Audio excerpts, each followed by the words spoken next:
Zee 24 तास एक पाऊल पुढे। रायगड जिल्ह्यातल्या नागोठणे जवळ झालेल्या अपघातामध्ये 3 जण मृत्युमुखी पडले असून 22 जण जखमी झाले आहेत। जखमींपैकी 8 जणांची प्रकृती गंभीर आहे। चालकाचं बसवरील नियंत्रण सुटल्यामुळे हा अपघात झालाय।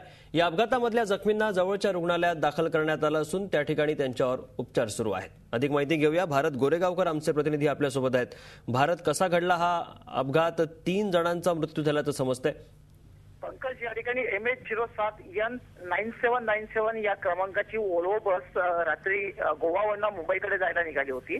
ही बस मुंबई गोवा राष्ट्रीय महामार्गावरून नागोठणे जवळ असताना चालकाचं या गाडीवरील नियंत्रण सुटलं आणि डाव्या बाजूला जाऊन एका मोठ्या झाडावरती ही गाडी आपटली। हा अपघात इतका भीषण होता की यामध्ये 3 जणांना जागीच आपला प्राण गमवावा लागलाय, तर 22 जण याच्यामध्ये जखमी आहेत। एकूण 28 प्रवासी यातून प्रवास करत होते। त्यामध्ये 8 जणांची प्रकृती अत्यंत चिंताजनक आहे। त्यांना सायन रुग्णालयामध्ये दाखल करण्यात आलंय, काहींना लाईफलाईन मध्ये ऍडमिट करण्यात आलं आहे आणि या प्रकरणी चालकाला नागोठणे पोलिसांनी ताब्यात घेतलाय। पंकज, धन्यवाद भारत दिलेल्या माहितीबद्दल। रायगड जिल्ह्यातल्या नागोठणे जवळ गोव्यावरून मुंबईला येणाऱ्या एका वॉल्वो बसला अपघात झालाय। 3 जणांचा मृत्यू झालाय, तर 22 जण यात जखमी झालेत। 8 जणांची प्रकृती गंभीर आहे।